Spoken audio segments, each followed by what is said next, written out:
Assalamualaikum warahmatullahi wabarakatuh.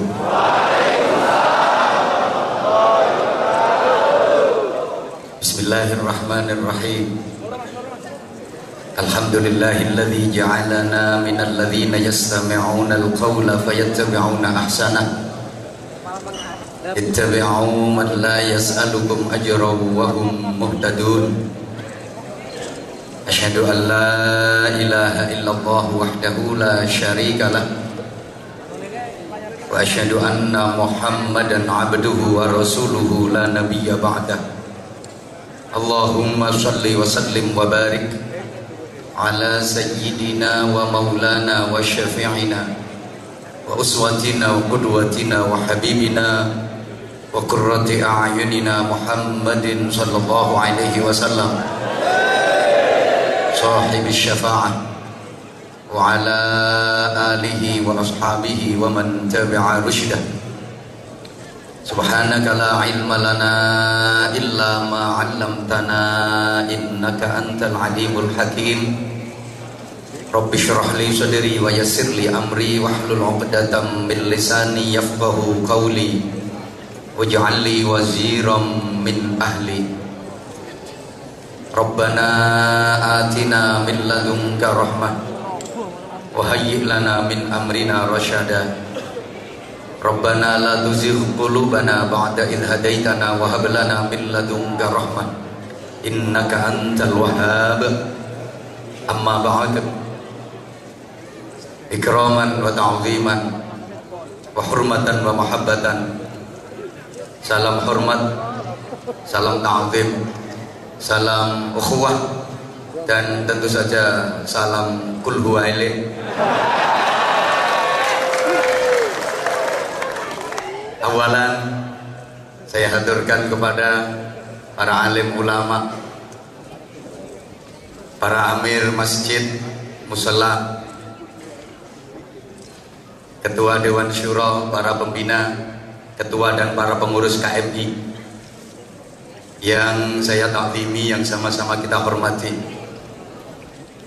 Mr. Ilang wonge.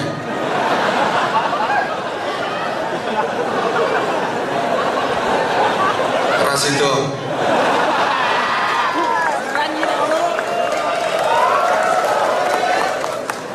Kesawan le. Arab tak omongin Mr. Yassirli.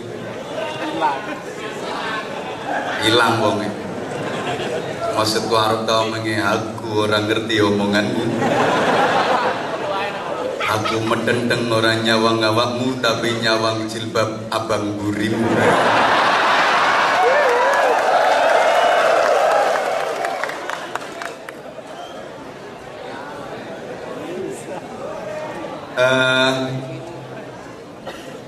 Para pejabat KBRI yang berkenan hadir, yang sangat saya hormati, sahabat-sahabat Banser yang saya cintai, yang saya banggakan, para ikhwan, para akhwat fillah yang saya cintai, yang saya hormati, rahimakumullah.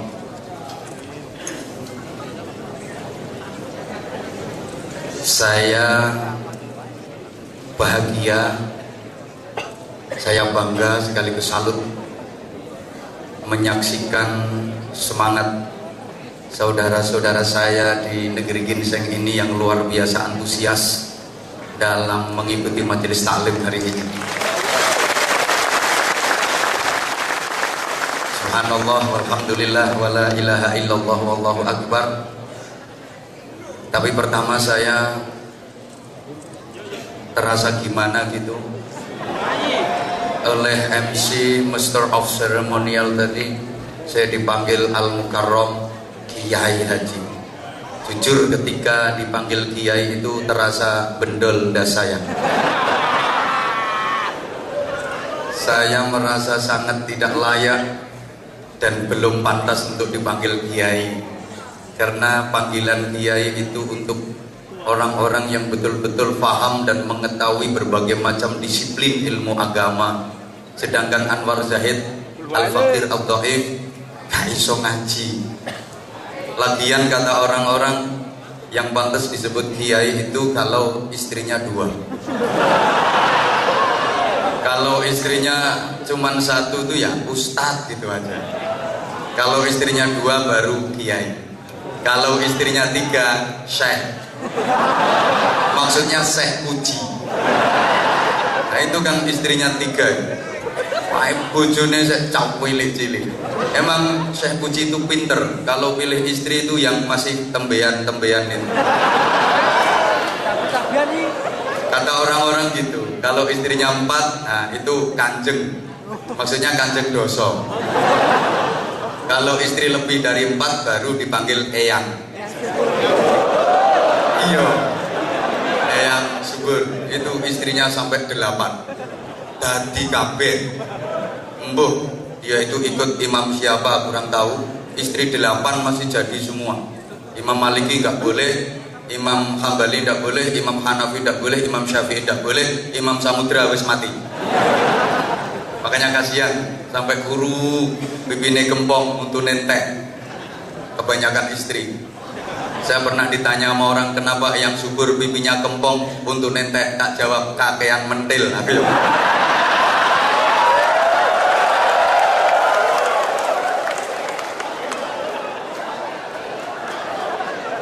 Alhamdulillah, bi'aunillah, biqudratillah, birahmatillah. Saya yang dhaif Anwar Zahid bisa bersilaturahim, bermuajahah bersama saudara-saudara saya yang ganteng-ganteng, yang atas cantik-cantik, Masya Allah. Bahagia, bangga. Mudah-mudahan majelis yang kita ikuti hari ini benar-benar menjadi sarana turunnya rahmat Allah untuk kita semua, menjadi sarana turunnya hidayah untuk kita semua, sehingga hidup dan kehidupan kita benar-benar mendapatkan barokah dan ridha Allah Subhanahu wa taala. Hadirin hadirat, ikhwatal iman, jamaah sekalian yang saya cintai, yang saya hormati, rahimakumullah. Sebagaimana tema yang tertera dalam rangka milad Musholla Al-Iman Yongcheon, kok bener buka kok tulisannya mono. Pererat ukhuwah Islamiyah, tebarkan dakwah, sukseskan pembangunan Masjid Agung Daegu dan Kulhuwaile Keswen. Yang pertama, ukhuwah Islamiyah itu sebenarnya hanya merupakan istilah yang berlaku di tengah-tengah masyarakat dan memang diciptakan seperti itu. Ukhuwah itu artinya persaudaraan. Kalau ikhwah artinya saudara. Jadi ukhuwah Islamiyah itu artinya persaudaraan yang diatur oleh syariah Islamiyah. Persaudaraan yang diatur oleh undang-undang agama Islam. Dan memang bagi Allah agama itu ya hanya Islam. Mulai zaman Nabi Adam sampai akhir zaman, agama itu ya cuman Islam. Kalau dalam Al-Quran disebutkan ada Yahudi, Nasrani, itu bukan agama, tapi semacam sekte, semacam kelompok dari keturunan satu bangsa. Kalau agama bagi Allah itu ya cuman Islam.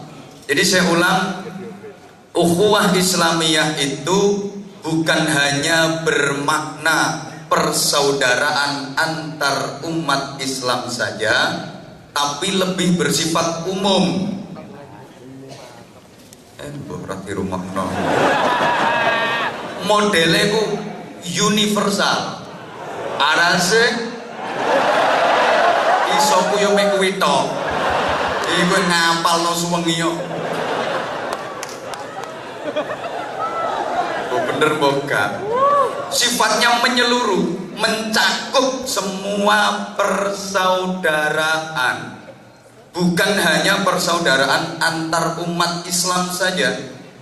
Tapi sekali lagi ukhuwah Islamiyah, semua bentuk persaudaraan yang diatur oleh undang-undang undang-undang agama Islam, meliputi semuanya. Kalau hanya persaudaraan antar umat Islam saja, itu istilahnya bukan ukhuwah Islamiyah, tapi al-ikhwan al-muslimun. Sama orang ngerti bahasa Arab. Dan secara otomatis setiap umat Islam itu memang bersaudara. Sebagaimana Rasulullah Muhammad SAW pernah menyatakan, antar umat Islam itu kalbunyanil wahid yashuddu ba'duhum ba'da. Umat Islam itu seperti satu bangunan yang satu dengan yang lain saling menguatkan, saling mengaitkan. Yang kayak bangunan ini. Jadi ada muslim beton, ada muslim semen, ada muslim pasir sing ireng-ireng, ada muslim kayu. Nah, fungsinya juga beda-beda. Ada yang berfungsi sebagai pondasi, ada yang berfungsi sebagai tembok, ada muslim yang berfungsi sebagai jendela, ada muslim yang berfungsi sebagai atap, ada muslim yang berfungsi sebagai cagak. Nah, cagaknya tuh yang sebelah atas itu, mbak-mbak dan ibu-ibu. Rasul menyatakan an-nisa imadul bilad. Wanita adalah tiang negara. Kalau laki-laki kan cuma tiang jaler.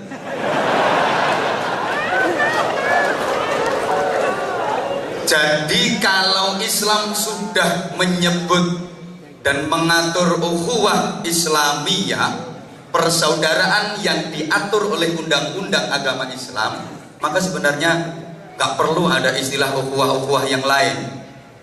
Sudah tercakup semua. Kan sekarang ini jenengan semuanya sering dengar ada istilah ukhuwah Islamiyah, ukhuwah basyariyah, ukhuwah insaniyah, ukhuwah watoniyah. Nanti kalau diteruskan lama-lama ada istilah ukhuwah tonggoniyah, persaudaraan antar tetangga. Kalau bukan tetangga berarti bukan saudara. Ada ukhuwah besaniyah, persaudaraan antar besan. Kalau nggak besan bukan saudara. Ada ukhuwah banseriyah.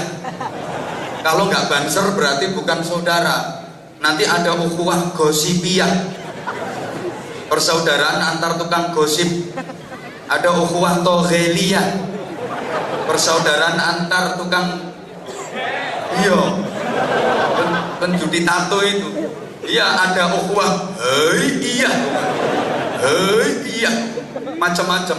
Jadi jemaah sekalian, kalau sudah disebutkan ukhuwah Islamiyah, itu sudah meliputi semua bentuk persaudaraan, bukan hanya antar umat Islam saja, termasuk persaudaraan dengan alam, persaudaraan dengan tumbuh-tumbuhan, persaudaraan dengan binatang, persaudaraan dengan sesama manusia, baik yang muslim maupun yang non muslim. Allahumma sholli ala Muhammad. Para ikhwan, para akhwat, jemaah sekalian yang saya cintai rahimakumullah, persaudaraan itu sebenarnya terbentuk karena adanya persamaan. Tolong diperhatikan kata-kata saya. Persaudaraan itu terbentuk pada dasarnya karena adanya persamaan.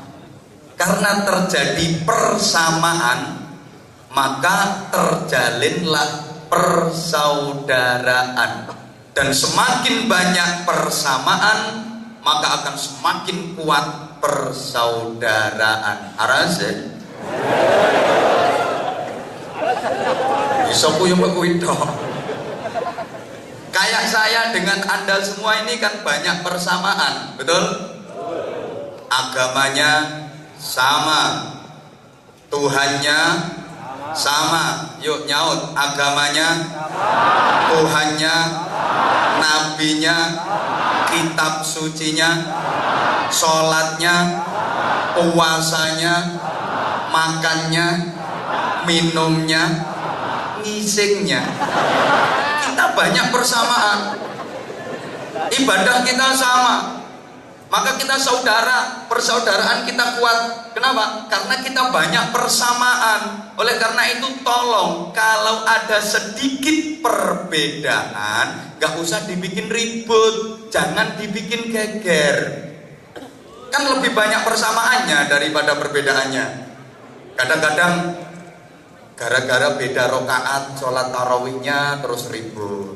Yang satu harus 8 rokaat, satunya yang benar 20 rokaat, kata satunya yang benar 8 rokaat, hadisnya ini, satunya yang benar 20 rokaat, hadisnya ini. Subhanallah. Jangan lihat perbedaannya, jangan lihat hitungan 8 dan 20-nya, tapi lihat sama-sama sholat tarawihnya.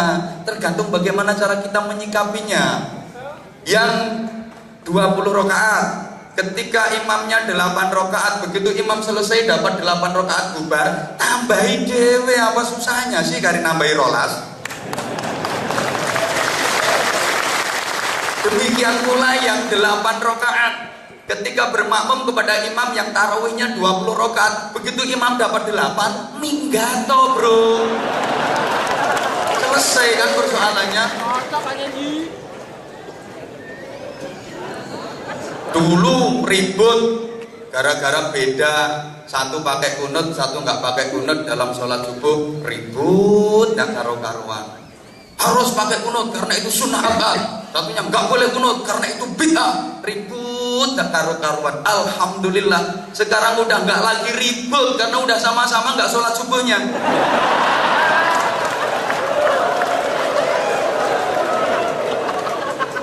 Ya Allah. Saya pernah baca satu buku, ada seorang tokoh besar Muhammadiyah yang dalam ajarannya sholat subuh tanpa kunut. Beliau adalah almarhum Buya Hamka. Kenal? Ya harus kenal. Beliau tokoh Islam Indonesia yang luar biasa. Buya Hamka pernah berangkat haji ke Makkah, tentu saja, bukan ke Seoul, bareng dengan ketua umum pengurus besar Nahdlatul Ulama waktu itu almarhum Kiai Haji Idham Khalid. Dan ketika itu berangkat haji masih pakai kapal laut, belum ada pesawat, masih pakai kapal laut berbulan-bulan. Di situ diagendakan, dijadwal untuk ngimami sholat jamaah di kapal. Hari pertama yang jadi imam jamaah sholat subuh itu Kiai Haji Idham Khalid. Beliau ketua umum pengurus besar Nahdlatul Ulama. Kiai Haji Idham Khalid jadi imam, Buya Hamka jadi makmum. Kiai Haji Idham Khalid ngimami sholat subuh itu nggak pakai kunut. Selesai sholat diprotes sama santrinya, Yai tadi sholat subuh kok nggak pakai kunut? Ya nggak pakai sujud sahwi, emang sengaja nggak kunut. Kalau niatnya mau kunut ternyata kok lupa sujud sahwi. Ini yang nggak pakai sujud sahwi, emang sudah niat nggak pakai kunut. Diprotes sama santrinya, kok nggak pakai kunut tadi sholat subuhnya? Apa jawab beliau? Di belakangku ada yang jadi makmum lebih tua dari aku. Beliau Kiai Haji Buya Hamka, beliau nggak pakai kunut. Maka aku sholat subuh saat ini nggak pakai kunut, yo sesuk kayak kunut. Sekarang pray dulu lah, menghargai orang yang lebih tua yang ada di belakang. Hari kedua yang jadi imam Buya Hamka. Buya Hamka itu tokoh besar Muhammadiyah, ngimami sholat subuh pakai kunut. Makanya sekali-kali Muhammadiyah itu kalau subuh ya pakai kunut. Ini makmumnya bingung, ini yang Muhammadiyah. Kata si makmum yang Muhammadiyah, katanya nggak boleh kunut, itu imam, itu tokoh kita, pemimpin kita kok pakai kunut. Bingung ini, akhirnya yuk kunut seperempat.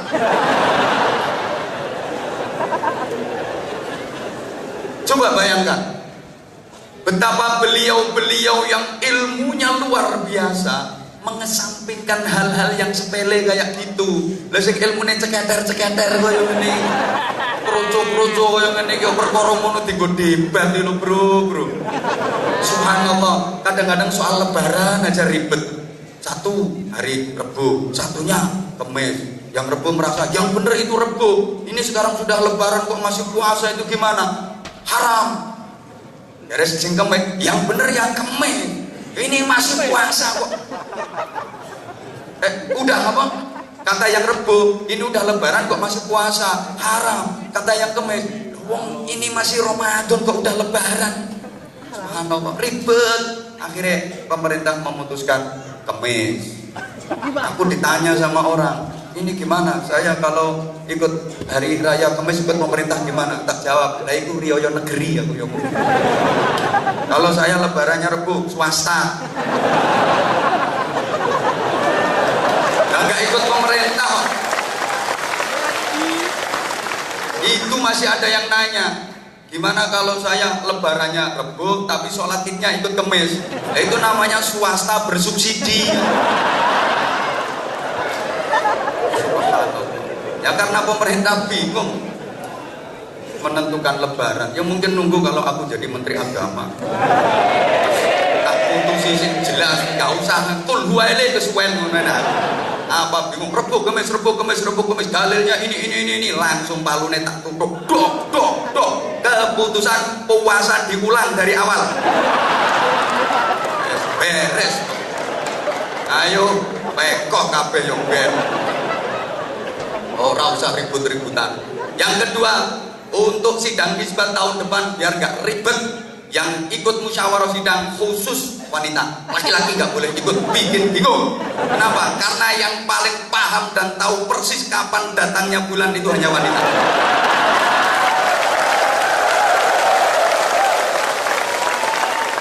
Allahu Akbar. Jadi jamaah sekalian yang saya cintai, saya hormati rahimakumullah, kalau terjadi persamaan maka terjalin persaudaraan. Termasuk subhanallah, saya sempat lupa nanya, ini yang datang sekian banyak ini apa manusia semua? Berarti kita banyak persamaan, kita sama-sama manusia. Oleh karena itu kita saudara. Bahkan dengan musuh pun Al-Quran menyebut sebagai saudara. Ada seorang nabi yang diutus ke kaumnya dan dimusuhi oleh kaumnya. Itu Allah menyatakan dalam Al-Quran sebagai saudara. Wa ila adin akhahum Huda. Dan kepada kaum Ad Allah mengutus saudara mereka yaitu Nabi Hud. Padahal kaum Ad sangat memusuhi Nabi Hud. Seumur hidup Nabi Hud selalu dimusuhi oleh kaumnya, tapi Allah menyatakan dalam Al-Quran sebagai saudara. Wa ila Samuda akhahum Shalihah. Demikian pula kaum Samud yang selalu memusuhi dan memerangi Nabi Soleh, oleh Allah juga dinyatakan sebagai saudara. Wa ila Madyana akhahum Syu'aiba. Kepada kaum Madian Allah mengutus saudara mereka Syu'aib. Padahal kaum Madian selalu memusuhi Nabi Syu'aib, tapi disebut sebagai akhahum, saudara. Ada satu surat Al-Quran yang sangat ekstrim. Ini dalam beberapa waktu pernah saya sampaikan. Allah memaki seseorang. Bismillahirrahmanirrahim. Tabbat yada abi lahabin wa tabb ma aghna anhu maluhu wa ma kasab sayasla naran dhata lahbin wa imra'atuhu hammalatal hatab fi jidha hablum min masad. Ini pertama ayatnya tabbat, itu bentuk makian. Dari sisi uluhiyah sebenarnya yo gimana gitu. Artinya tabbat itu meso. Yo gak iso yo kon nirokno. Pokoke lek sampean yo DANCUK aja diwaca. Gak boleh dibaca.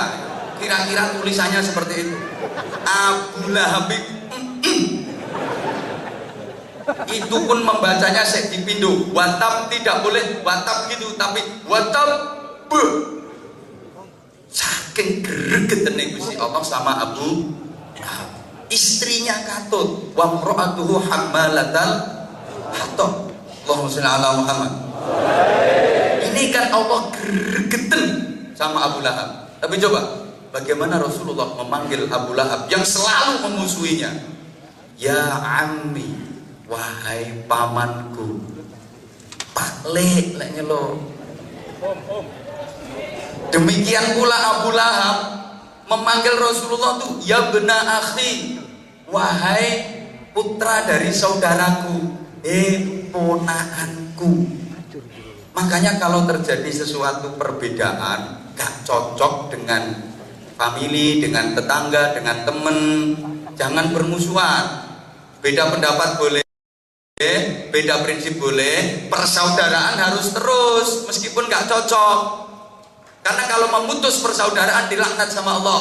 Yang qutullah qati'a rahimin walau mata jawfal Ka'bah. Nabi menyatakan Allah melaknat orang yang memutus tali persaudaraan meskipun dia matinya di dalam Ka'bah.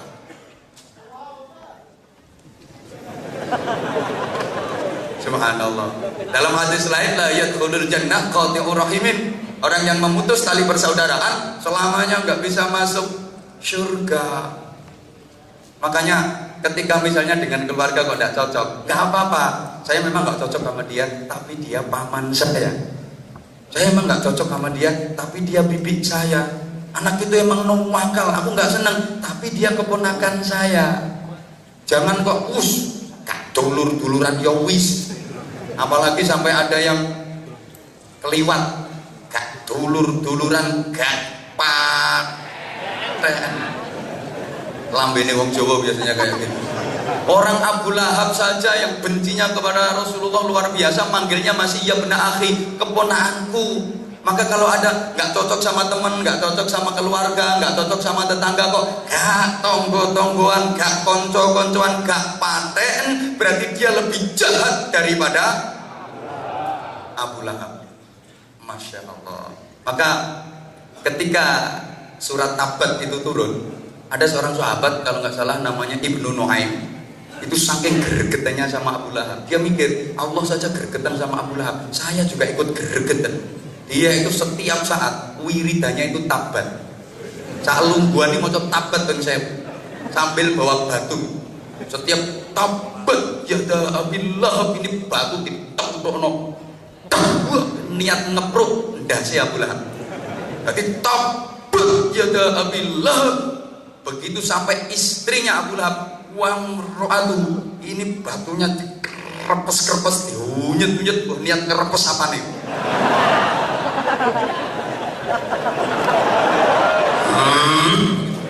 Itu dibaca 1000 kali setiap hari. Satu ketika dia lagi wiridan, tobat juga, wamro'atu. Ini gak por-por klotak enggak? Enggak watu, tapi konangan Rasulullah. Rasulullah mikir, mahadar rajul. Bahasa Arab itu kalau pakai pertanyaan ma itu ada unsur heran. Bohong ini. Wiridan gak la ilaha illallah, gak subhanallah, gak Allahu akbar, gak la haula wala quwata illa billah. Wiridan tobat. Akhirnya ditanya sama Nabi, bro, Anda itu kok aneh banget. Pikir gak pakai la ilaha illallah, gak pakai subhanallah, gak pakai alhamdulillah, gak pakai la haula wala quwata illa billah, kok pakai tabat itu apa maksud kamu? Yang jawab, saya itu gregetan sama Abu Lahab, selalu memusuhimu ya Rasulullah. Maka saya pikirkan kayak gini biar semakin celaka itu Abu Lahab. Apa kata Nabi? Ada dari iman gua. Tahukah Anda siapa Abu Lahab itu? Wallahi ma adri ya Rasulullah. Demi Allah saya nggak tahu siapa dia ya Rasulullah. Huwa ammi Abu Lahab ngono pakleku. Lah kok mbok bisui? Lah kowe lo mindoanku ae ora. Lah dia itu paklekku, pamanku, kok kamu misui. Kamu boleh baca tabang, tapi jangan bertujuan untuk ikut-ikut memisui paklekku. Biar itu urusannya dengan Allah. Apa urusannya dengan kamu? Mulai saat itu sahabat nggak pernah baca surat tabang kecuali tadarusan. Wes gak berani lagi baca surat tabang. Bahkan salah satu putri dari Abu Lahab yang namanya Zainab itu aslamat wa hajarat ma'an Nabi sallallahu alaihi wasallam, masuk Islam dan berhijrah bersama Nabi ke Madinah. Setelah turun surat Tabat itu, ini putrinya Abu Lahab yang bernama Zainab yang telah masuk Islam dan hijrah bareng Rasulullah ke Madinah jadi bahan cemoohan, digawe nyek-nyekan wong. Lagi ke pasar nawar barang kok kemurahan, yo ditabat. Misalnya beli baju, ini harganya berapa? Bilang 2.000, terus dia nawar 1.500 ya. Tabat dia ada buat penjualnya langsung baca tabat. Lagi lewat ditawarin sama penjual, Mbak Zainab, nggak beli barangku? Enggak, tabat. Di toko juga gitu, beli apa Mbak Zainab? Beli gulanya tabat. Subhanallah, dia bersedih. Mau marah kok ayat Quran, mau nggak marah bapak ditabat-tabat terus. Subhanallah, mau marah itu ayat Quran, mau nggak marah kok bapak. Iya, kalau tabat dibaca di masjid, di musola, no pasar tabat, no toko tabat, no warung tabat, di mana-mana tabat. Kemudian dia menangis, madul kepada misanannya, sepupunya yaitu Rasulullah Muhammad SAW. Ya Rasulullah, ma balu auladil kufar ghairi, bagaimana dengan anak-anaknya orang kafir selain saya? Kan banyak yang bapaknya kafir, banyak di antara sahabat-sahabat itu yang ibunya kafir, bapaknya kafir. Tapi kenapa yang ditabat kok cuma bapak saya? Yang lain kok gak ditabat? Apa sikap Rasulullah? Oke Zainab, kalau gitu besok sholat zuhur kamu sholat di barisan yang sekiranya aku bisa melihat kamu.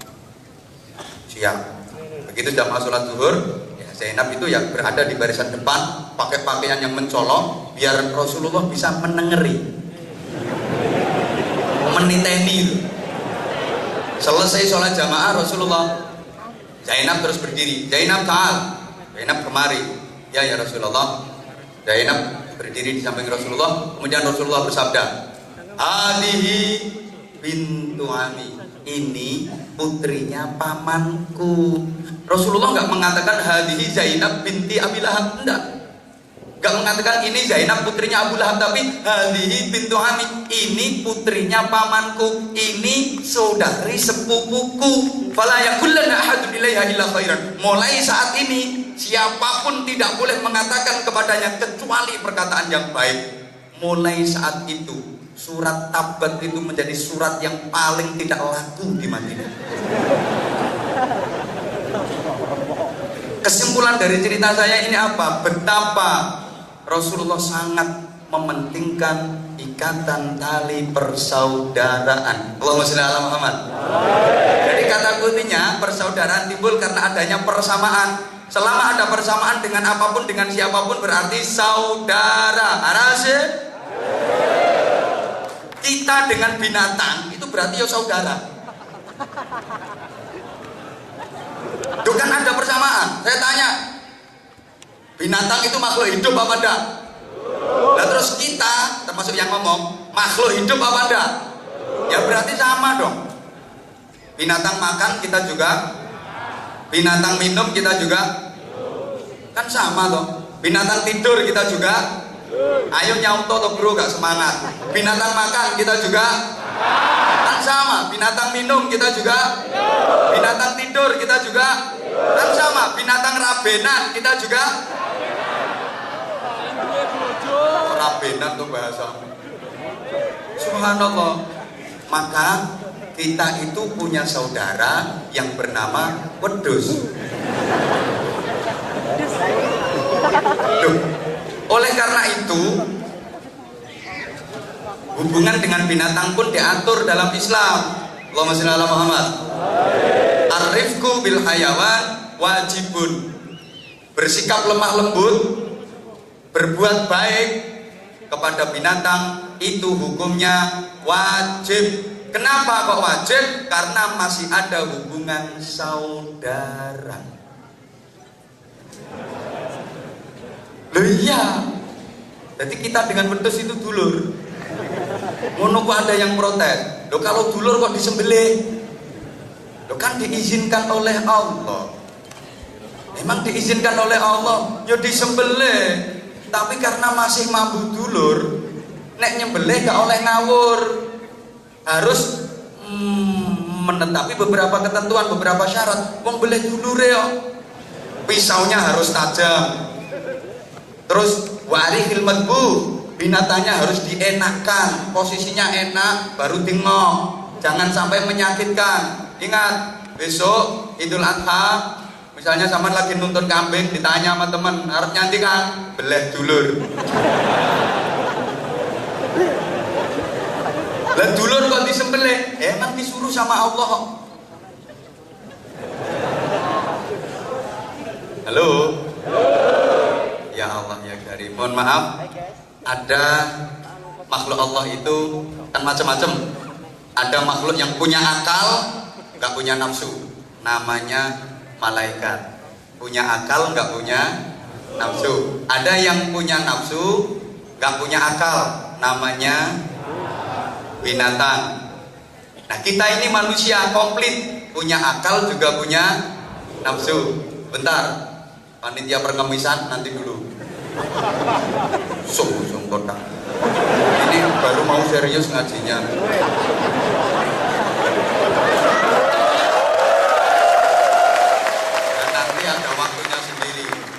Satu, ada makhluk Tuhan itu yang punya akal, nggak punya nafsu, namanya namanya malaikat. Maka malaikat itu cerdas.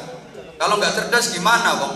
Akalnya itu untuk menampung firman, sehingga malaikat itu hanya punya akal tapi nggak punya nafsu. Maka malaikat semuanya jujur, malaikat semuanya baik, emang nggak punya nafsu.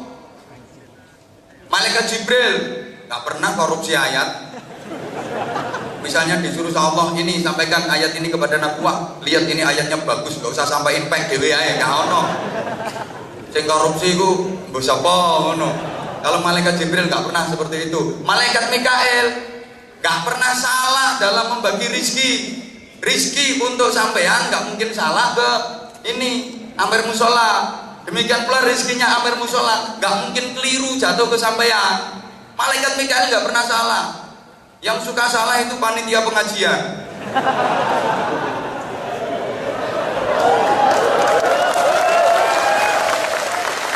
Aku tahu soalnya. Bareng tekan omah keliru grup sadro.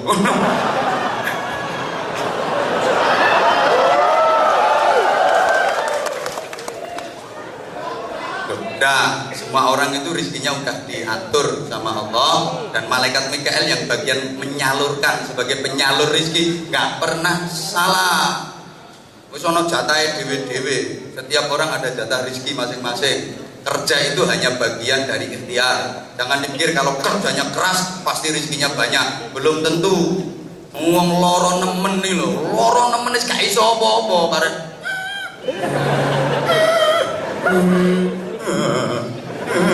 Nggak bisa apa-apa, nyatane no pinggire yo jajan-jajan yo wakeh kok. Dikira kalau kerjanya keras terus duitnya banyak, kalau kerjanya nyantai nggak bisa dapat duit banyak. Kata siapa? Itu orang-orang yang cari batu itu di gunung itu pakai gergaji, krok, krok, krok, sehari pol, sehari suntuk, krok, krok, batu besar-besar itu yang diambil, glodak, glodak, kerjanya keras, krok, krok. Keringet itu sak neker-neker. Bro, sedino tet paling bayaran 1.000. Itu yang diambil batu kap gede-gede. Ada yang ngambil batu cowili tapi 20 juta batu ginjal.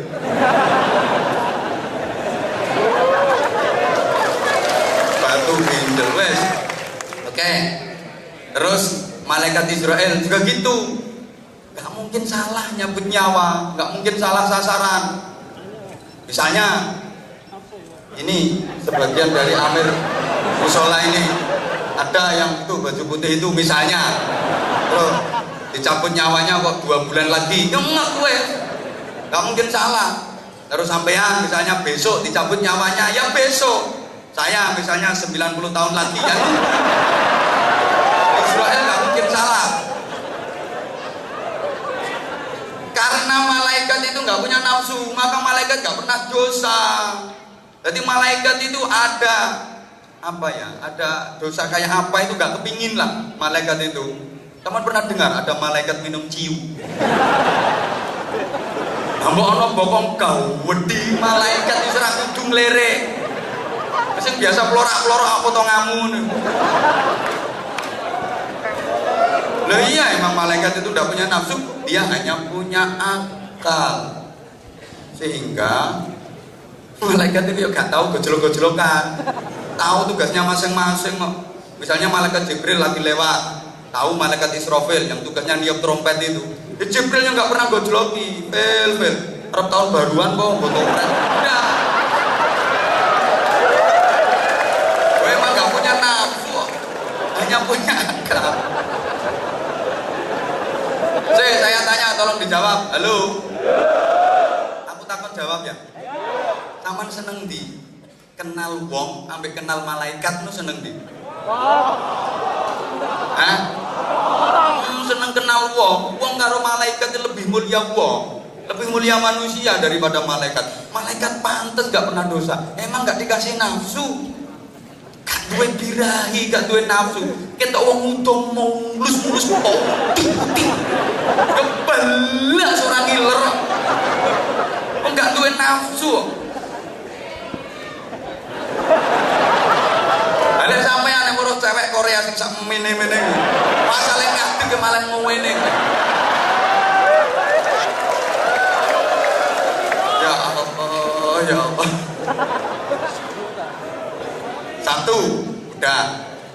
Yang kedua, cukup dah ini waktunya nanti.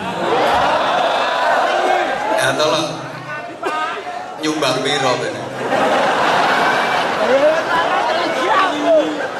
Ini kono lelangan ya. Dua, kalau binatang itu punya nafsu tapi nggak punya akal, maka kehidupan binatang itu yang monoton. Dia hanya punya nafsu tapi nggak punya akal. Maka dalam dunia perkewanan nggak ada perkembangan, nggak ada kemajuan. Suruh bikin pakaian nggak bisa, makanya sampai saya gak ono pedet kantokan nggak ono. Dalam dunia binatang itu nggak ada kemajuan, nggak ada perkembangan. Siapa yang pernah WhatsAppan sama garangan? Facebookan ya ndak iso. Jadi cet panggah mulai dulu sampai sekarang sampai kapanpun kehidupan binatang itu ya kayak gitu. Suruh baca aja nggak bisa. Emang sama Allah dibikin seperti itu. Kalau binatang bisa baca, gawat. Misalnya ada kambing bisa baca. Wih, anak kambing lagi lewat di depan warung. Situ ada tulisan jual sate kambing muda. Nangis terus.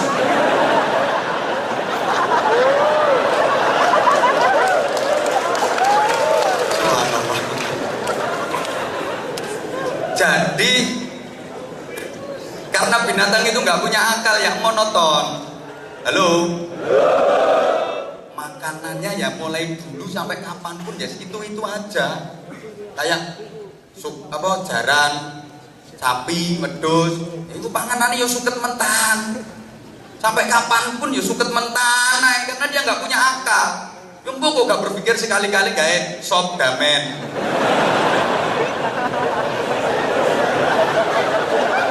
Apa gawe tongseng tebon? Ndak iso. Apa iki? Ayam iki makanane jagung ya ora tau digawe rendang. Ya ora iso ngono iku. Enggak bisa. Karena dia nggak punya akal, maka nggak ada agama, nggak ada aturan, nggak ada agama. Nggak percaya nek pedok herder, patek celeng.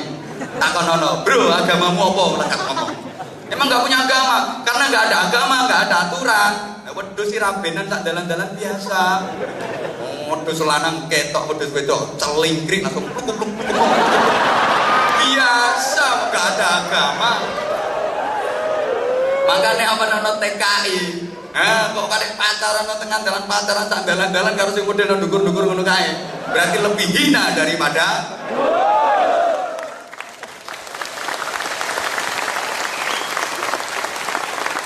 para wedhus-wedhus sekalian yang saya hormati.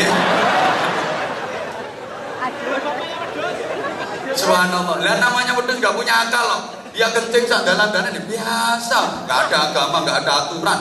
Ngoyo tur. Mari wis gak ada cewek. Ngono kadang-kadang ditiru karo wong. Ngoyo yo tur tanpa cewek. Ceweknya pakai obat, maksudnya obat tabit.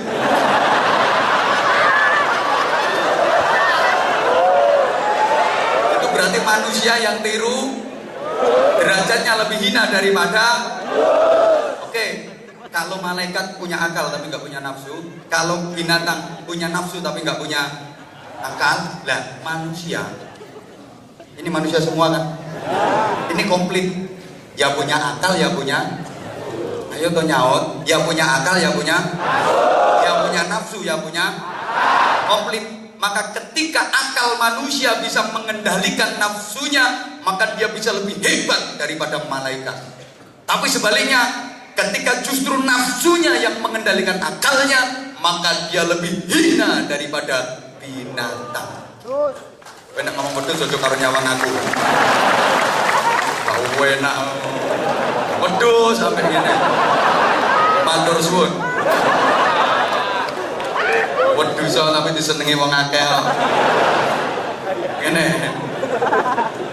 Subhanallah. Oke, wis mulai rame iki. Maksudnya materi ini. Tapi dilungkas tarian infak. Apa sing saya suwi? Loh, apa minggat ya orang isi?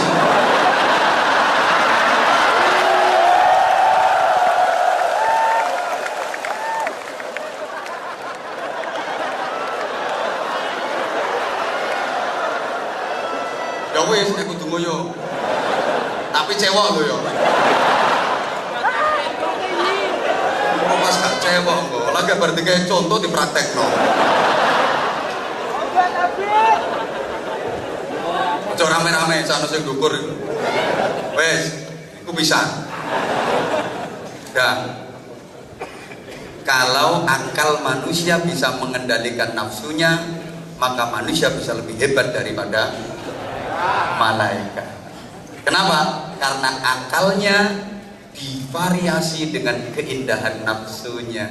Nafsu itu bisa jadi indah kalau dimodifikasi oleh otak, oleh akal. Malaikat itu cuma punya akal, nggak punya nafsu. Jadi monoton juga. Malaikat itu kalau zikir, kalau baca Quran, kalau tasbih, kalau sholawat, ya gitu-gitu aja. Terus pancet, datar, tanpa lagu, tanpa nada. Semua sama. Bahkan malaikat yang ditugasi untuk sujud, ya mulai diciptakan sampai akhir zaman ya sujud toh. Suruh rukuk nggak bisa itu malaikat. Bisanya cuma sujud toh. Tak iso. Kon koyo sampean iso entul-entul jadi tuli-kuli gobek-gobek ora iso. Jadi malaikat juga heran, itu kok bisa entul-entul jadi tuli-kuli gobek-gobek. Lah saya kok hanya nyosok terus. Ya emang dia nggak bisa, bisanya cuma sujud itu toh. Malaikat yang tugasnya zikir ya zikir, dan zikirnya seragam, sama kayak gitu semua. Kalau kita kan enggak, karena akal kita divariasi dengan keindahan nafsu. Bisa indah, pakai nada, pakai lagu. Coba, kalau malaikat semuanya sama kok zikirnya. Kalau kita enggak, adzan Mekah sama adzan Jawa sama apa beda? Beda. Adzan Mekah kan enak, sing Allahu Akbar, Allahu Akbar. Coba ada tempat Jawa. Ponorogo. Allahu Akbar.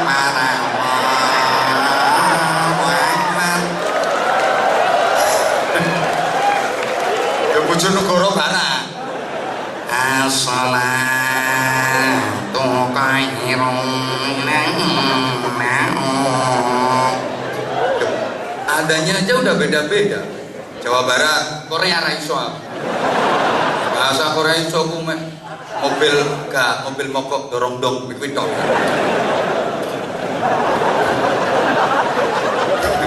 Liyane gak iso. Adanya beda-beda. Hayya 'alal falah. Ada yang kayak gitu ana sing modele hayya 'alal falah. Macam-macam. Terus apalagi baca Qur'annya Imam Masjidil Haram sama baca Qur'annya Imam Masjidil Yongcheon. Wah, piye unine kuwi kok? Kira-kira sama apa beda? Beda. Mekah itu pena. Alhamdulillahi rabbil alamin. Ar-Rahmanir Rahim. Maliki yaumiddin. Pena. Ningen iki mana?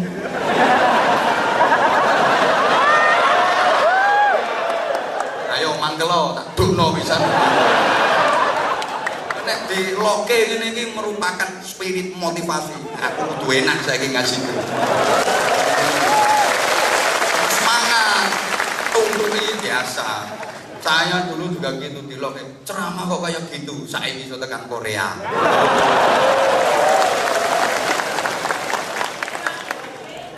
Oh, rumangsamu ora penak. Yo penak. Rumangsamu dinyek ki ora penak. Yo penak. Kuwi nek atimu waras. Nek dinyek kok atimu lara berarti atimu bosok. Ngono. Halo. Baca Qur'annya beda. Zikirnya juga beda.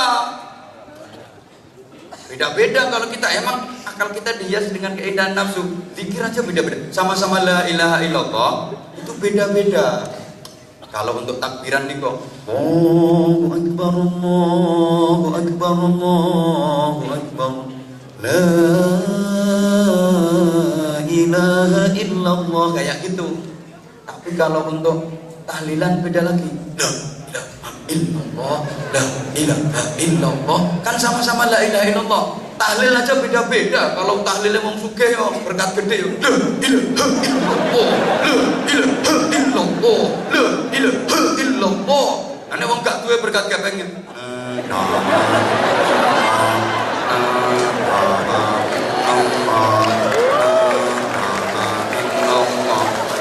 Beda. Ono maneh sing modele la ilaha illallah, la ilaha illallah, la ilaha illallah, Muhammadur Rasulullah, la ilaha illallah, la ilaha illallah. Sono sambutane. Mari sama-sama jenazahnya almarhum Mbah Suripto kita antar ke makbarah. La ilaha illallah, la ilaha illallah. Zikirnya beda-beda. Sama-sama la ilaha illallah, lagunya seje-seje. Sholawatnya beda-beda. Ini manusia. Indonesia luar biasa. Banyak grup-grup sholawat. Fans-fans sholawat luar biasa. Seweneng aku bangga dengan Indonesia. Bahkan sholawatnya bukan hanya Allahumma sholli ala Muhammad. Ngantek padang bulan, padangi koyo lino, ambek terbangan. Malaikat apa iso ngomong? Rembulan sing awe-awe. Apa tuman kowe bulan kok awe-awe? Subhanallah. Canggih. Wong Jawa canggih. Indonesia canggih. Allahumma sholli ala Muhammad. Biar sekarang dikatakan bid'ah macam-macam dilok-lok, mau sering saya sampaikan. Sholawat ya sholawat, ngapain sholawat kok yang padang bulan, yang pakai ngeplaki terbang macam-macam. Kuping keri krungu asline. Tapi tak bilangin orang-orang itu lek dilok ngapain ngeplaki terbang, jawab timbang ngeplaki ndasmu.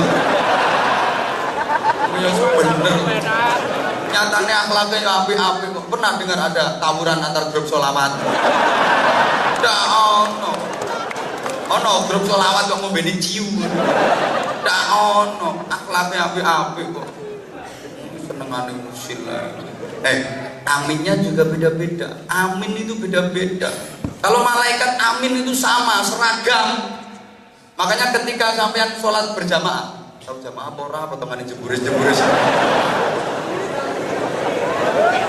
Tapi insya Allah akeh manusia-manusia yang insaf ini. Mari kita. Iki jangan parjait masuk jeburis-jeburis ini digelem teko. Ora ngira. Ora mungkin. Rumangsamu gelem teko. Ayo ora ngarah teko. Sakingane sing ngaji padha jemburise. Dan ketemu bolone makane gelem budal.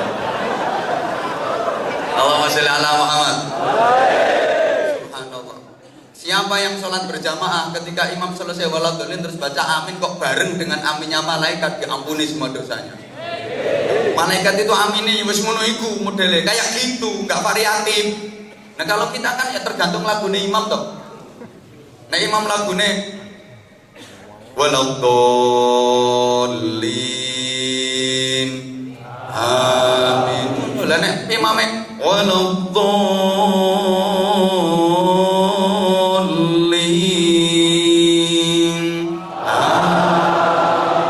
malaikat ra ngira iso ngomong ngono. Kadang-kadang ngono amin amin amin. Kemudian cilik-cilik sing asem. Perkara imame kesuwen. Sama-sama amin itu mengamini doa itu lagunya juga beda-beda. Kalau doanya mantep kayak Ustadz siapa tadi? Itu ya amin amin amin amin ya Allah amin. Adek dongane singkat. Coba dongane ketahuan. Seorang ngerti karepe ndonga sak kaitane amin amin amin mantep. Suwe-suwe mudah mudun tangan. Amin. Nah, lama-lama gak kuat nyonggot tangan tumpang nang dhuwur pupu ambek itu.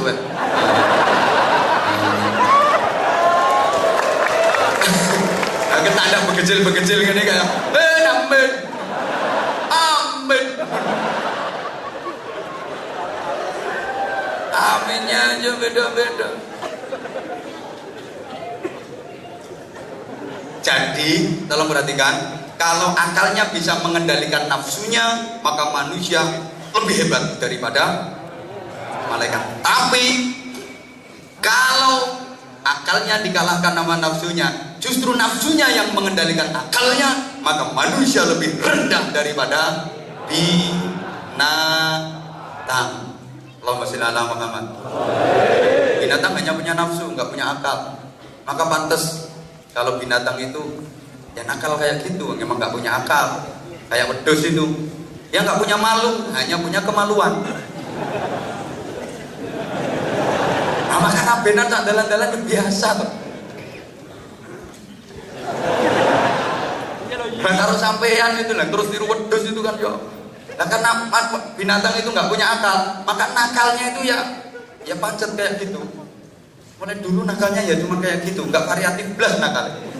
Wedhus sih nakalnya paling-paling yang merusak anggra. Ya, kucing ini paling-paling nakalnya ya nyolong pindah. Gak iso kon nglakoni nakal liyane gak iso. Yakin pinter sampean.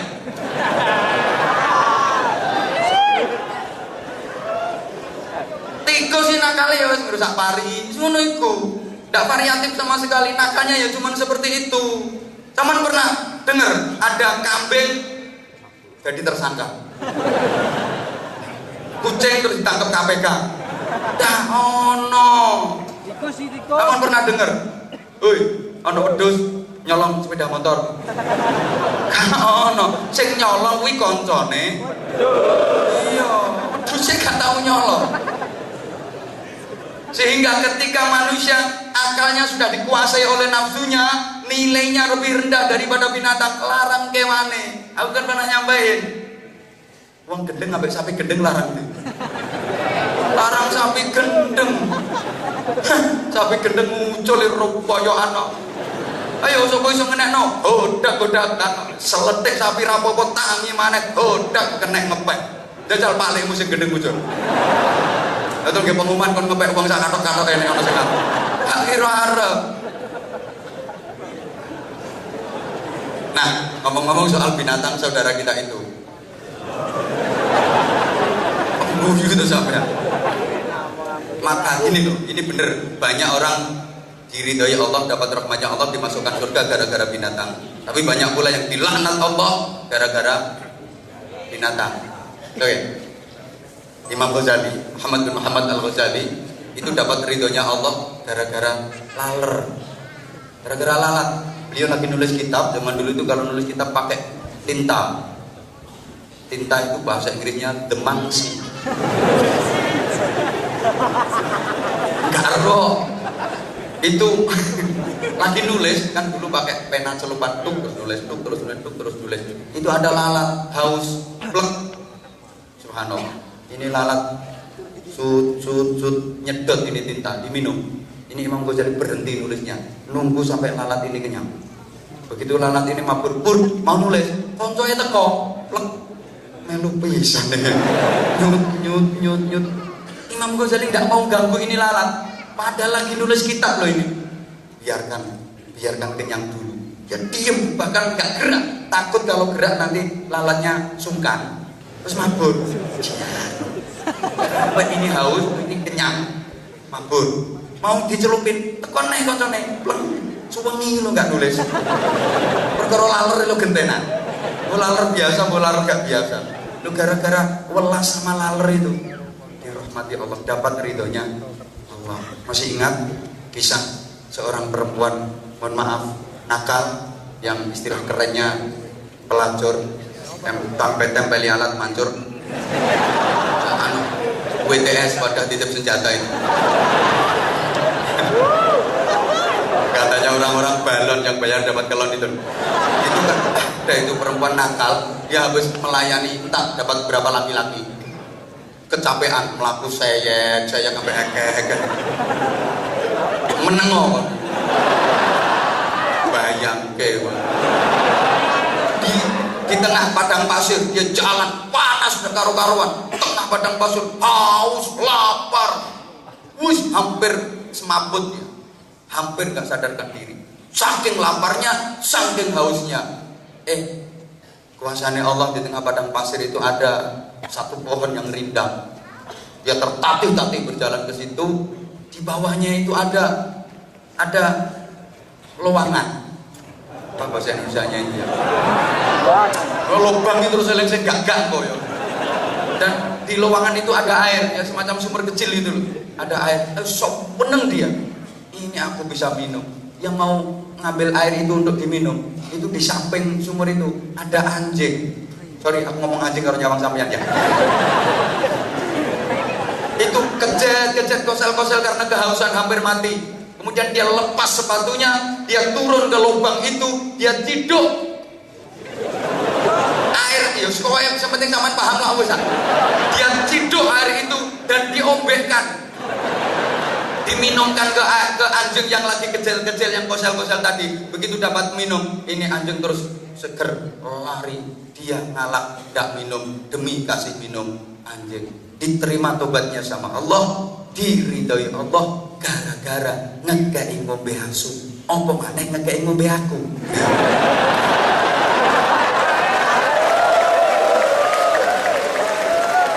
Alhamdulillah.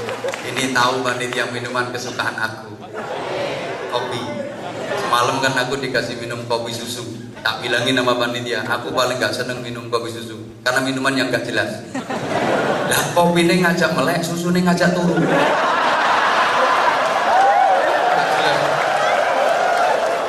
Nah, kalau ini kan jelas memang ngajak melek. Bismillahirrahmanirrahim.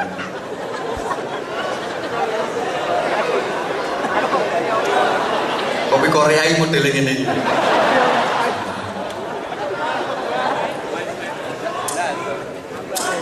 Oke. Jadi banyak orang yang dirahmati Allah, diridhai Allah karena binatang, gara-gara binatang. Allahumma sholli ala Muhammad.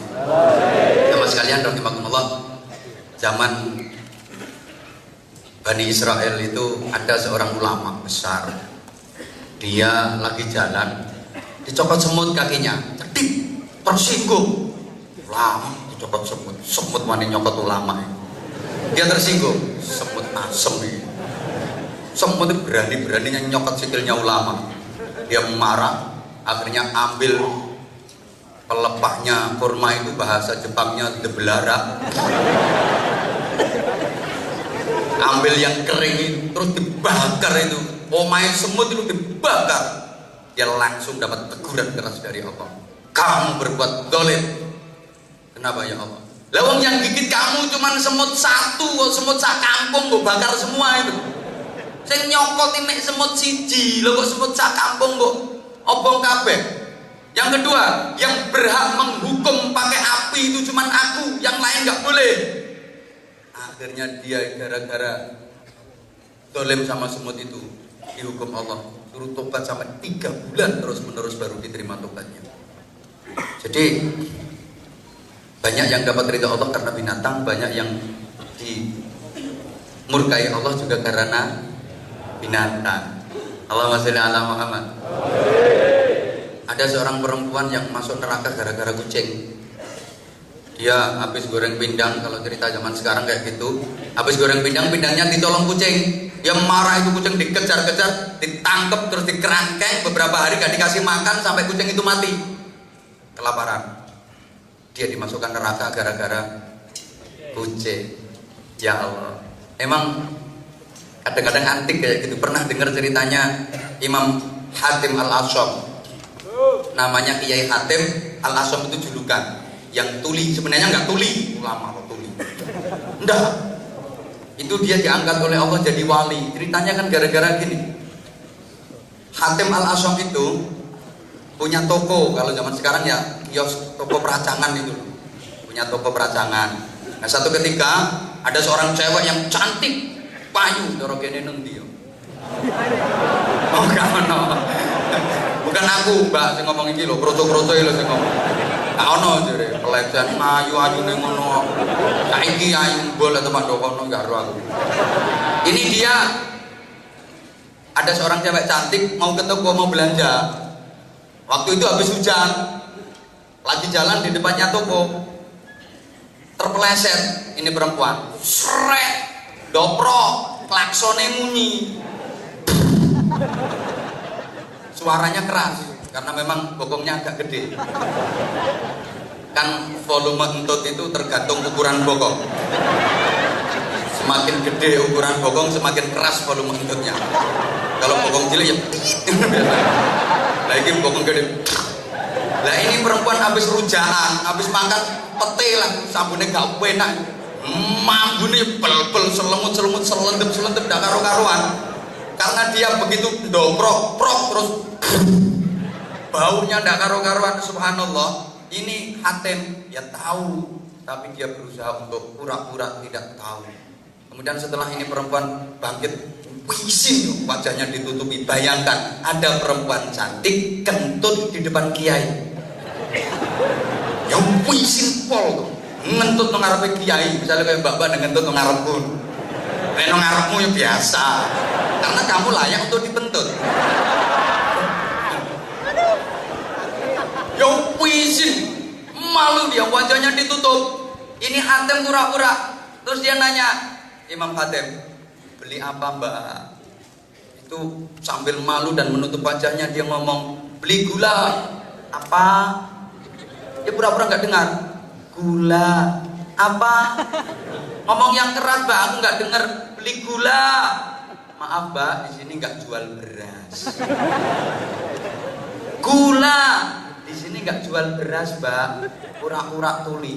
Ini akhirnya perempuan yang tadi malu luar biasa langsung dibuka kembali wajahnya. Alhamdulillah. Berarti orang ini nggak dengar kentutku. Padahal Imam Hatim bukan cuma denger, mambu meh semaput. Meh semaput.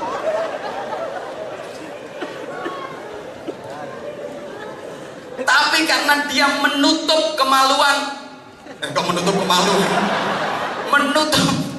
Menutup rasa malu tuh cewek. Subhanallah. Diangkat dari wali, tadi ono wong dari wali gara-gara entut ya.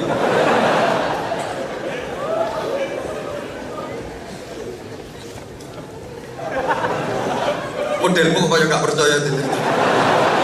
Ini serius iki. Guyumu gak enak ngono.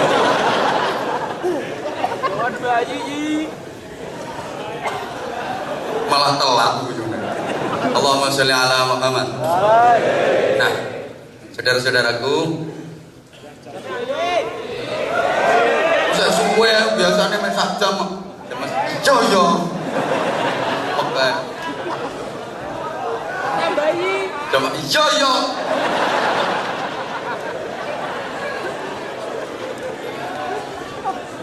Teman sekalian yang saya cintai, yang saya hormati rahimakumullah. Ngangi aku tuh kene. Numpak pesawat ora melok nukono tiket ngono. Sing nukono tiket iki lho meneng ae. Ora melu numpak kaya rewel banget.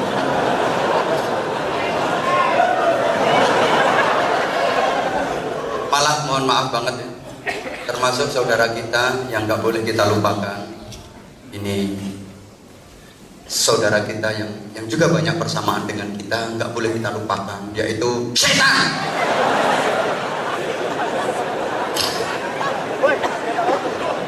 Kaget yo ben. Kita dengan setan itu mampu dulur.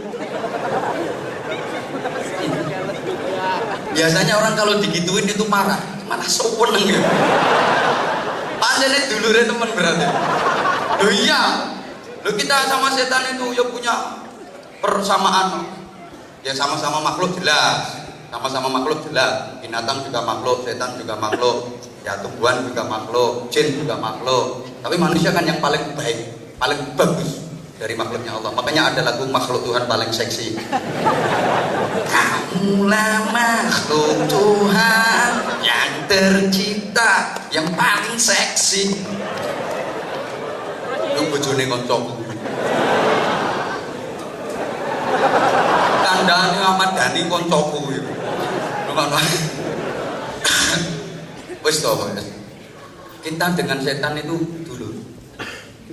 Satu ketika ada seorang sahabat lagi ngaji bareng Nabi, dia angop. Apa bahasa Indonesia angop itu? Ya, iya menguap kayak lambe bumi. Begitu dia menguap itu dia ngomong, "Ta'udz syaitan." Kurang ajar ini setan. Sambil ngomong, kurang ajar setan. Langsung ditegur sama Rasulullah. La taqul kadzalik. Kamu jangan bilang gitu. Kamu jangan memaki setan. Karena memaki itu pekerjaan setan. Lah kamu kok memaki? Berarti kamu melakukan sesuatu yang itu merupakan pekerjaan setan. Walakin ista'in billah minasyaitonir rajim. Tetapi kamu mintalah perlindungan, mohonlah perlindungan kepada Allah dari godaan setan. Jadi kita itu gak bisa mau melawan setan, itu gak bisa. Kita cuma punya hak untuk mohon perlindungan kepada Allah dari godaan. Lalu sampean kok mau melawan setan, jelas gak bisa. Setan itu selama hidupnya punya prestasi dan reputasi yang luar biasa.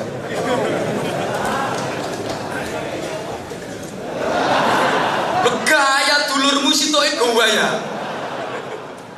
Prestasinya luar biasa, setan reputasinya luar biasa. Bayangkan, setan itu jadi kepala surga 500.000 tahun. Bagi pimpinan penduduk swarga 500.000 tahun. Jadi penasihatnya malaikat 500.000 tahun. Setan ini hafal swarga RT piro gang piro hafal. Lah sampean pojokane swarga enggak tahu weruh. Kok mau melawan setan? Enggak bisa. Bisanya kita itu minta perlindungan kepada Allah dari godaan. Setan itu sangat pengalaman dalam menggoda manusia. Manusia yang model kayak apa kan udah pernah digoda sama dia. Pengalaman banget. Dan setan itu punya lembaga-lembaga. Guyumu kok gak percaya diomong-omong. Jadi dalam dunia persetanan itu banyak lembaga. Ada lembaga persombongan, ada lembaga pergosipan sebelah sana itu. Ya, yang nggak boleh marah lah ibu. Emang kayak gitu kok umumnya. Lebih banyak omongan perempuan daripada laki-laki. Maka kalau udah jadi suami istri, wong lanang lek dijak debat bantahan-bantahan karo wong itu tolong mundur. Mumpung durung mesti jeglet. Soalnya kamu sih aneh kono. wani ngalahe wae. Kalah gak kira menang. Aku wis balak-balik soalnya. Balak-balik. Makanya aman bojoku ngomong ngene tak rungo. Wis jarno se. Wis rampung ya sadaqallahul adzim. Memang bener Allah berkata seperti itu. Sadaqallahul adzim. Gombal jentit. Selesai urusannya. Direwangi malah dadi kok. Wong lanang cerdas ini. Mau wedok nek ngomong kata-kata wis gak kuat ngrungokke, tinggal metu. Engko ya gak ono gerdu ae. Kalau ngono gerdu ambek rokok jedal. Kira-kira rada suwe, oleh. Tekan omah kok wis deh. Sik durung tarik titik, metu meneh. Balik no gerdu meneh. Ngono. Rada suwe, balik mulai. Wis deh, wis katok. Ya wis. Ya Allah ya Karim, Masya Allah. Jadi ada lembaga pergosipan, ada lembaga peririan, ada lembaga perhasutan, ada lembaga perduitan. Setan yang bagian jaga dompet itu ada. Jadi nanti kalau ada panitia keliling itu ada. Setan yang bagian jaga dompet itu juga ada. Mau ngeluarin itu di stop sama setan.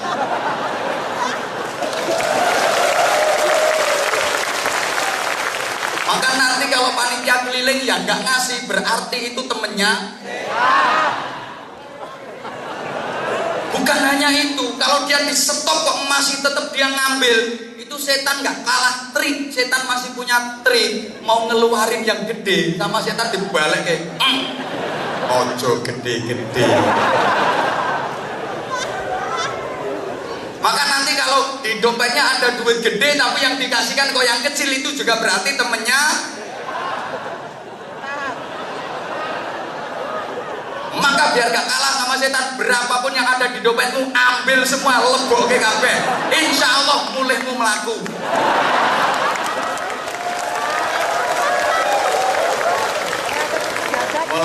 Mulai ngemis.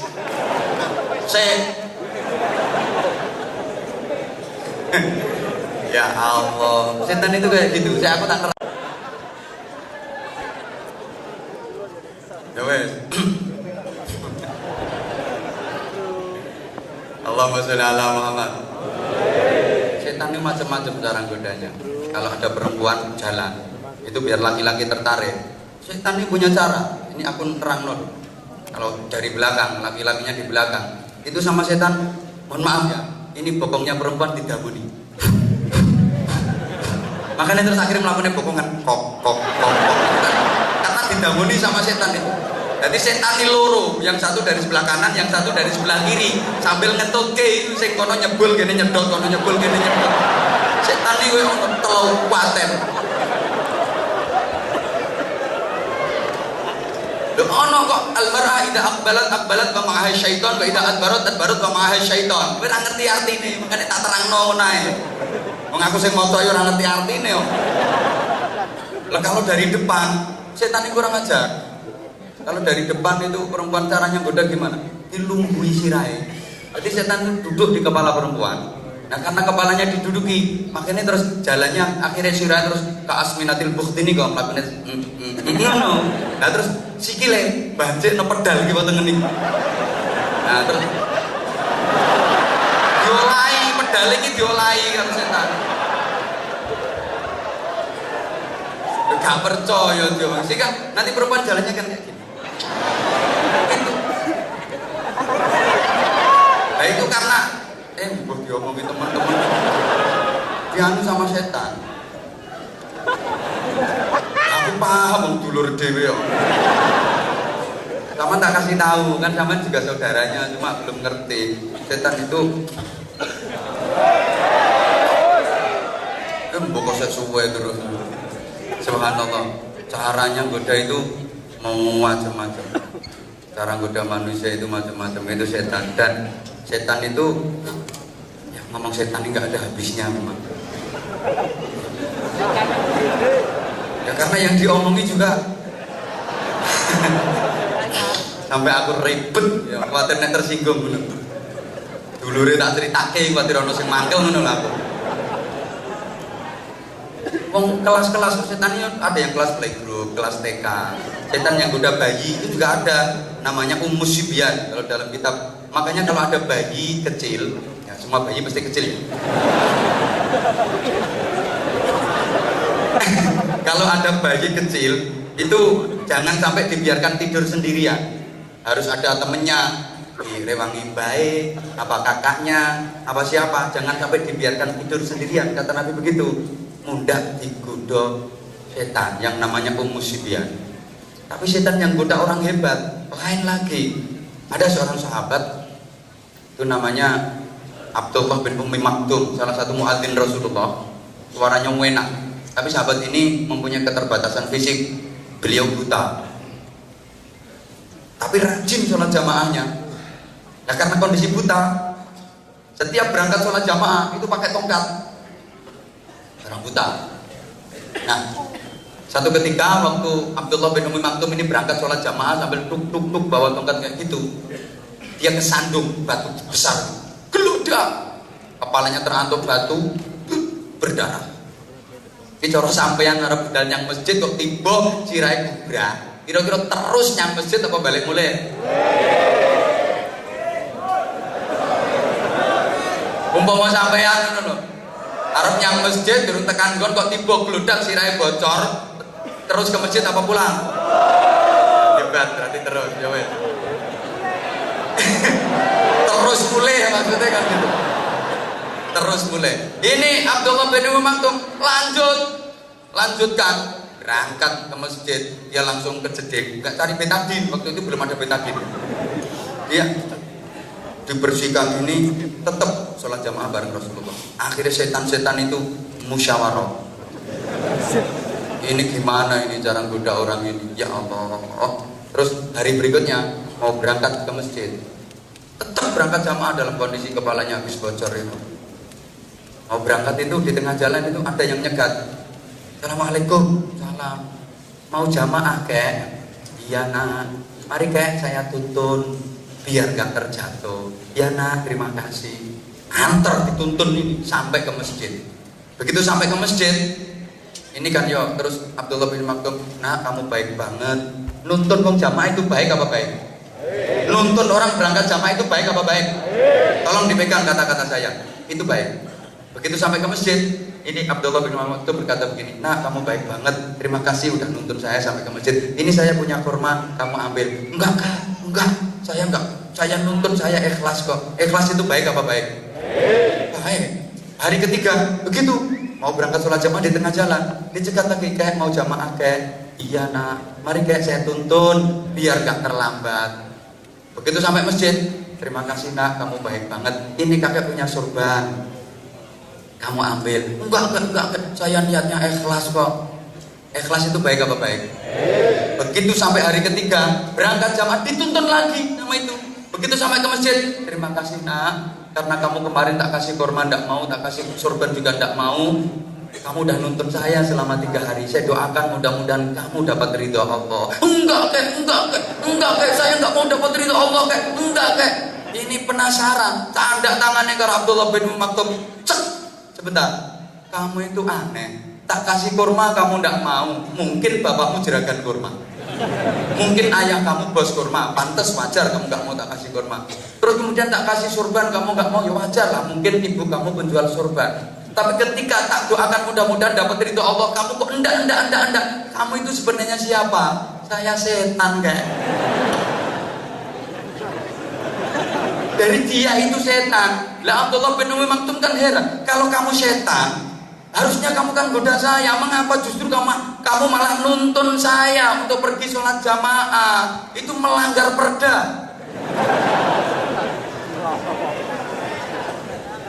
Oh kamu setan kok malah nuntun saya berangkat sholat jamaah? Apa jawab setan?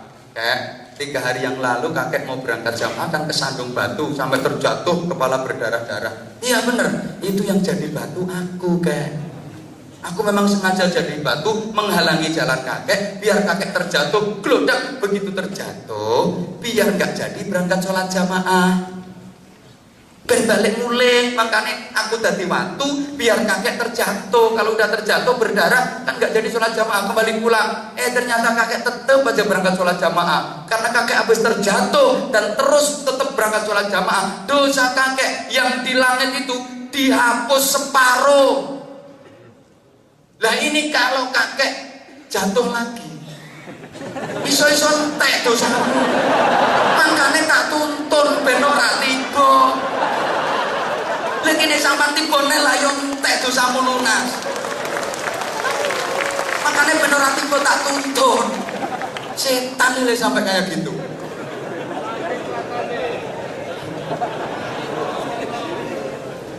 Ono setan sing bagian budok wong wudu, akhirnya dibikin was-was.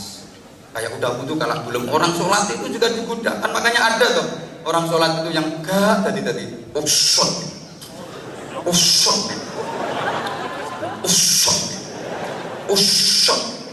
yang lain udah jalan waduh dene usal usut, bahkan udah takbir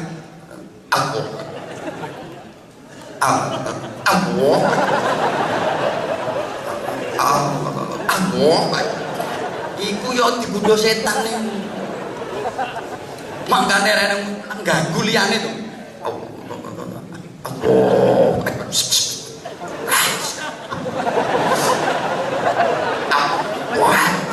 Kan dadi maneh. Lek ana salat model ngono ku jongkrokno ae le kesempet. Iya. Iku lek gak dijongkrokno gak waras-waras. Saya itu diajari sama guru saya. Ada orang wudu itu yang was-was. Wih, lek nyibo itu pakai jebor besar itu. Piyor. Wis rampung sampai tekan bualeni meneh karena was-was. Apa kata guru saya? Ambil jebornya, tutup ndasnya. Kalau nggak kayak gitu nggak sembuh-sembuh, nggak niat nutuk ndasnya, tapi niat nutuk setannya. Setan yang ganggu was-wasnya itu. Setan insya Allah. Habis wudu masih diganggu sama setan. Didamoni. Iya. Dalane tutmu lagi didamoni. Makanya kadang wis mari wudu, isih krasa pletuk-pletuk. Itu dalane tut disebuli setan.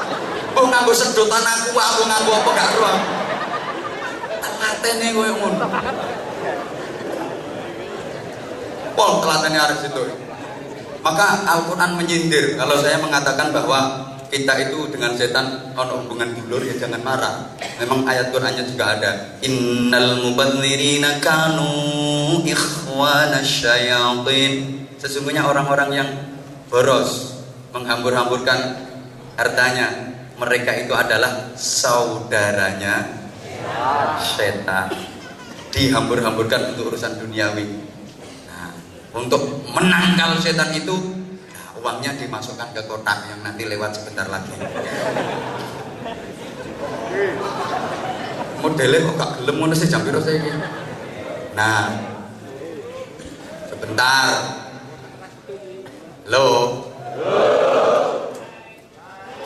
Nah, itu berarti fans beneran. Yang sudah fan ketika aku halo kono. Kene aku hai kono.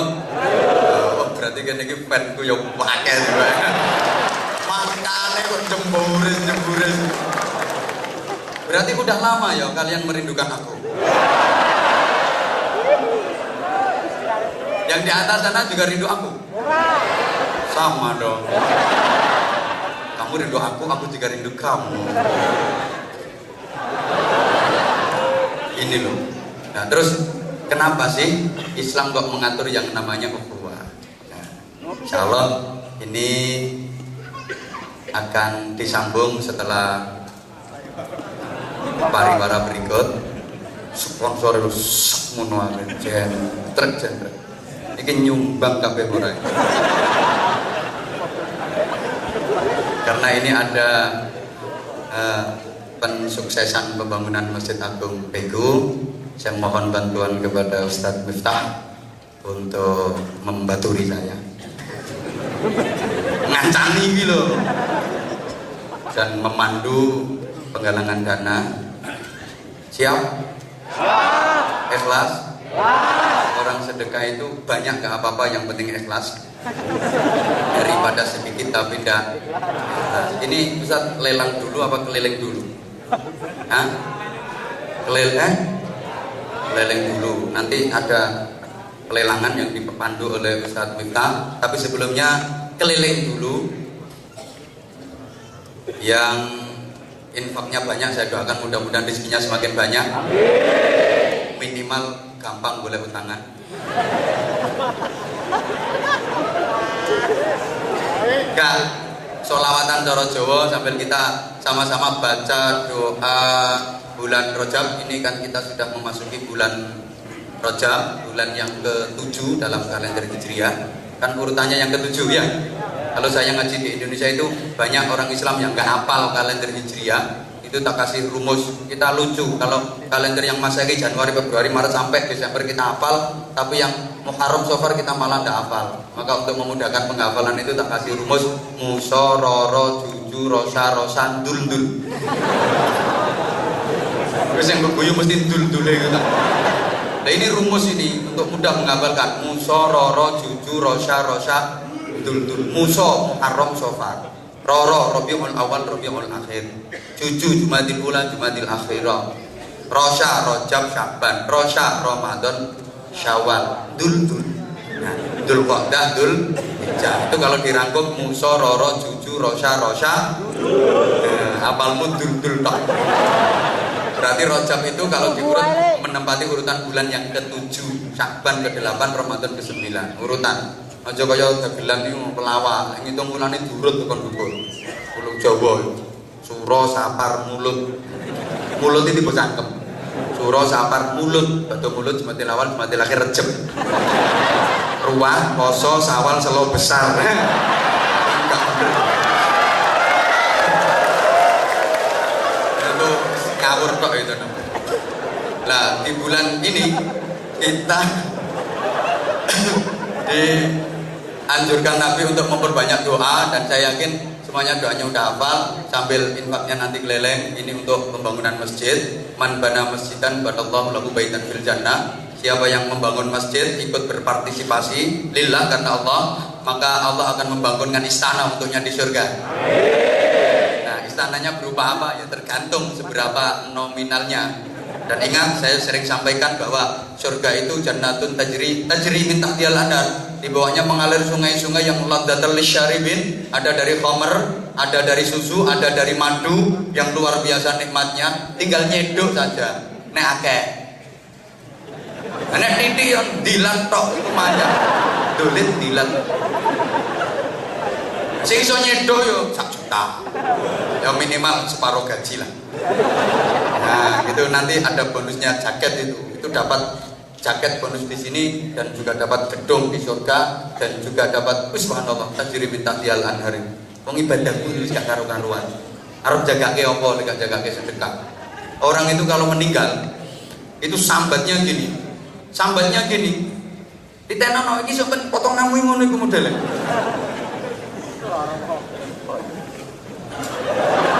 Rabbi laula rji'uni la'alli a'malu shalihan fima taraktu kallan kum anfiqu mimma razaqnakum min qabli ayati ahadukum maut fa yaqulu rabbi laula akhartani ila ajarin qarib fa asaddaqa wa akum minas shalihin. Merintih, ya Allah, tundalah kematianku sebentar saja ya Allah, sebentar saja. Kenapa dia merintih minta ditunda kematiannya? Fa asaddaqa, saya akan bersedekah ya Allah, saya akan bersedekah. Kenapa? Karena orang menjelang kematian itu sudah diketokkan,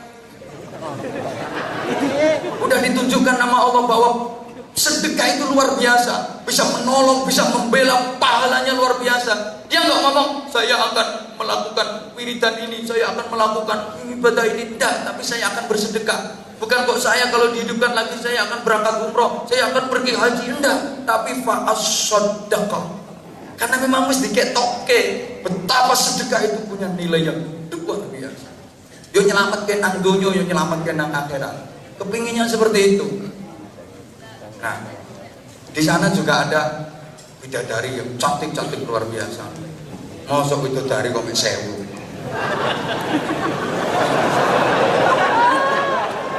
Saya aku takon cewek Korea ini piro sing ayu. Kuwi tau tute basin. Eleke yo kecut. Dari surga, masya Allah, mahal bro, 1000, nginceng tok we, malah ngelek itu oleh nginceng tok, mahal. Maka Rasulullah itu wafat sepeser pun gak meninggalkan harta warisan. Karena kenapa? Semua kekayaan Rasulullah dibawa ke akhirat. Rasulullah itu kaya, jangan dipikir Rasulullah itu miskin, kaya. Zaman itu wong nikah sama Sayyidah Khadijah ada maharnya 200 ekor unta merah. Terus saya kira limusin gitu. 200 enggak yo 10 dealer. Zaman kira-kira so nek nikah mahare piro?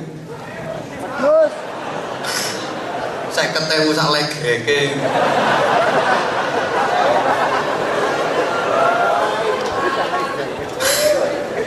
Aku biar kayak piro ya.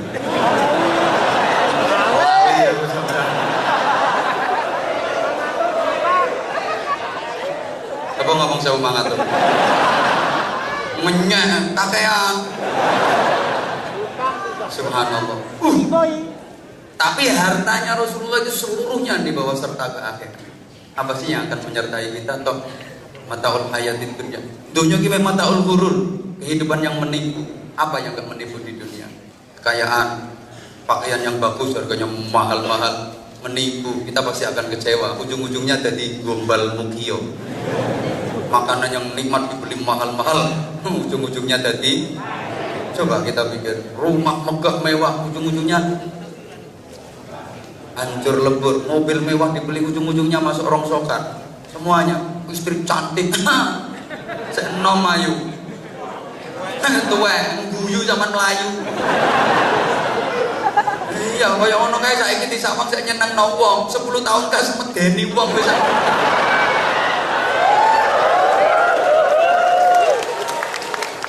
Ora usah tepuk tangan, kok potonganmu ya padha.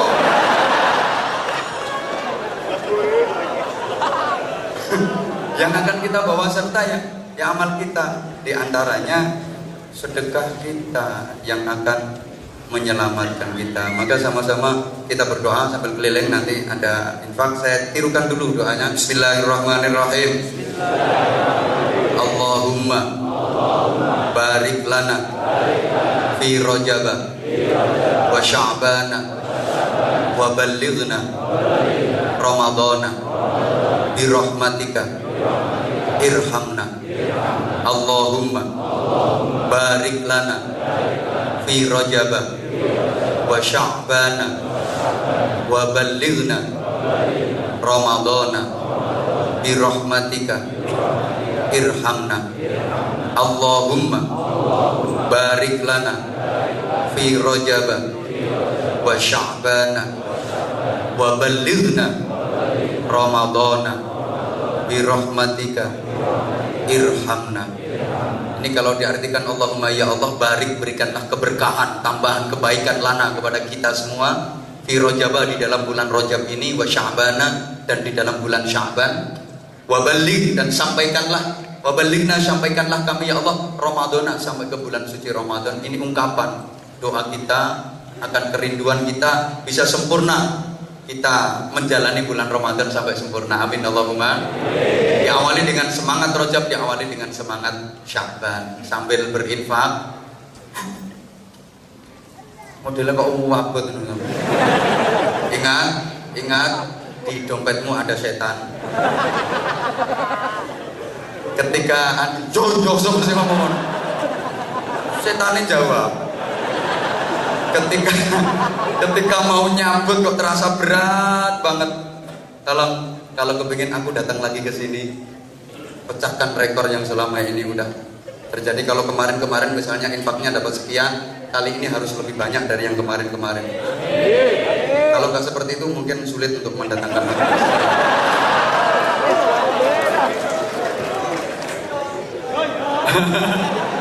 Dia ngomong yo paling 200 kan. Halo. Kira-kira masih ingin Anwar Zahid datang ke sini lagi apa enggak? Bener? Ya wes. Gratis, tidak apa-apa, gratis, tidak apa-apa. Bulpo. Dipikir aku rene iki nglangi ngono kok. Ini perjuangan ya, kita nggak perjuangan berapa hari meninggalkan istri, meninggalkan santri demi sampean. Kok curhat? Allahumma sholli ala Muhammad. Allahumma barik lana fi Rajab.